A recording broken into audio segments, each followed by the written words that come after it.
All right, let's dive into the story of a wonder drug that, isn't something you pick up at a pharmacy. It's actually made inside your own body. We're talking about a molecule called interferon. It's basically the natural alarm system our cells scream out when they're being invaded. And get this, it's one of the very first immunotherapies that science ever managed to get its hands on. So let me ask you something. When you get sick, right, before your immune system even has a clue what specific virus it's up against, what do you think is the very first signal that sounds the alarm? Well, the answer is the hero of our story today. And there it is, interferon. I mean, the name itself is the perfect clue, right? It literally tells you what it does. It was discovered because of its incredible ability to interfere with a virus's plan to take over our cells. You can totally think of it like a town crier. The very first cell that gets infected just screams out interferon to warn all of its neighbors that an invasion is happening.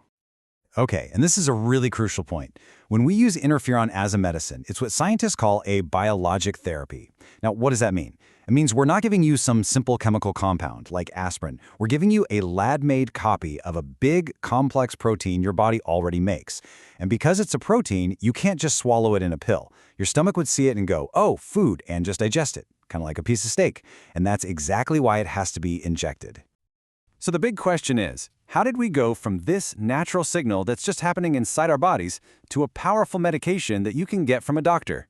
Well, let's take a look at how science figured out how to harness this amazing natural defense.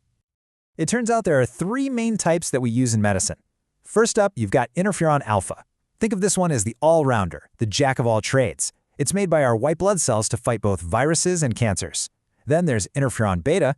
This one's more of a specialist. Its main gig is helping to manage the autoimmune disease multiple sclerosis. And finally, you have interferon gamma, which is for some really specific, rare immune disorders. So yeah, each one has its own distinct job in our body's defense squad. Now, here's where things got really interesting. A major breakthrough happened that made this treatment so much more manageable for people. Scientists figured out how to attach this other molecule to the interferon. The process is called pegylation. You don't need to remember the name, but just know that it acts like a kind of shield, making the drug last way, way longer in the body. And this was a total game changer for patients. It meant going from needing multiple injections every single week down to just one. Huge difference. All right, so how does this stuff actually work? Well, interferon has this brilliant two-pronged attack. See, it doesn't just go after the virus directly. That would be too simple. Instead, it uses a much smarter, much broader strategy that basically puts your entire system on high alert.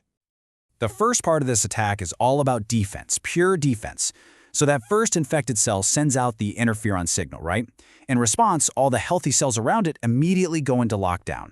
They start pumping out these special proteins that turn them into like virus-proof fortresses. So when the virus comes knocking, trying to invade these now fortified cells, it just hits a brick wall. It can't replicate, it can't build new virus particles, and its spread gets stopped dead in its tracks. But that's just step one. The second part of the plan is all about going on offense. Interferon basically acts like a general, rallying the rest of the immune system's troops. It forces infected cells or cancer cells to raise these little flags on their surface, making them super obvious targets. Then it activates the heavy hitters, powerful immune soldiers like natural killer cells, and sends them to go hunt down and destroy these flagged enemies. And when it comes to cancer, it has another trick up its sleeve. It can slow a tumor's growth right down and even cut off the blood supply it needs to survive. So with this incredibly powerful, multifaceted attack plan, it's really no surprise that interferon became a true medical workhorse. It was used for a whole range of diseases, especially during its peak. We're talking from the 1980s all the way through the 2000s. Yeah, its most famous role was probably fighting chronic viral infections. I mean, for decades, if you were diagnosed with chronic hepatitis C, interferon was the absolute cornerstone of your treatment. It was pretty much the best weapon we had to suppress the virus and get the immune system to start clearing out those infected liver cells. It was also used for other viral problems like HPV, where doctors could inject it right into a lesion to basically kickstart a very local immune battle. And look, for the millions of people who had hepatitis C, this therapy could be life-changing. It really offered a chance at a cure when there wasn't much else. But, and this is a big but, that chance came at a very, very serious cost. And we're going to get to that in just a moment. And it wasn't just for viruses. No siree. Interferon was a frontline weapon against a whole bunch of cancers. It was actually one of the very first effective treatments for a rare blood cancer called hairy cell leukemia. And before modern targeted drugs like Gleevec came along, it was a primary therapy for chronic myeloid leukemia. It was even used after surgery for high-risk melanoma to try and stop the cancer from coming back.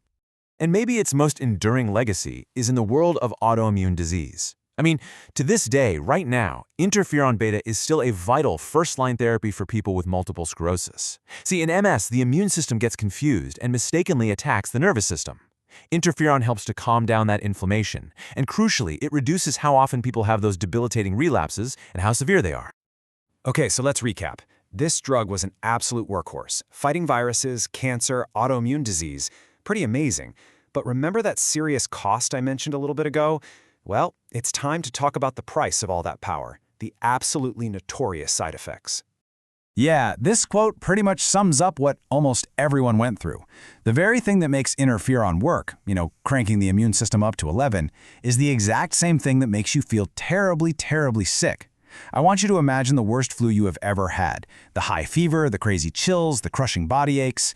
Now imagine that not just for a few days. For patients on interferon, that feeling wasn't a temporary bug. It was pretty much a constant reality of their treatment. And believe me, the flu-like symptoms, that was just the beginning.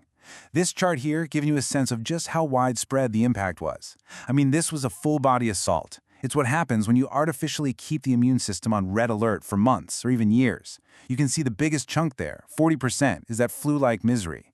But look at the next biggest piece, 25%, neuropsychiatric. That means it messes with your mood, your thinking. Then you've got problems with your blood, your gut, you name it. And just to be crystal clear, we are not talking about minor inconveniences here. We are talking about severe depression, anxiety, and a cognitive brain fog that could be absolutely debilitating. It could suppress your bone marrow, which meant you were at a much higher risk for life-threatening infections or bleeding. And, kind of ironically, the very drug used to treat one autoimmune disease could sometimes trigger a different one, like thyroid disease. This incredibly heavy burden is exactly what drove researchers to work relentlessly to find better, more targeted alternatives. So all of this brings us to the final chapter of our story. With such a challenging history, what is interferon's legacy? Where does this pioneering drug actually stand in the world of modern medicine today? And this timeline really illustrates its journey perfectly. You see that first era, from the 80s to 2000s, that was the workhorse era. It was the standard of care for Hep C, CML, and MS. But then, around the 2010s, the scene changed completely. These new, super effective, and much, much more tolerable drugs came out for hepatitis C and CML. And just like that, interferon became obsolete for those diseases. But it didn't just vanish. It found its enduring role where it still provides a ton of value, especially for multiple sclerosis and in certain cancer treatments. When you really think about it, interferon was kind of like medicine's first successful sledgehammer for the immune system. It was big, it was powerful, and it absolutely saved lives. But it was also a blunt instrument, and its story taught us a critical lesson. We needed scalpels. That push for precision is what drove the entire field to develop the much more targeted, less toxic treatments we have today. Which leaves us with one last, really fascinating question to think about. In an age where medicine is all about creating these hyper-specific scalpels, is there still a place for the powerful sledgehammer? Is there a future for a therapy that just activates the entire immune system all at once? Or will we find new, smarter ways to use these old, powerful tools? That's a question that researchers are still trying to figure out.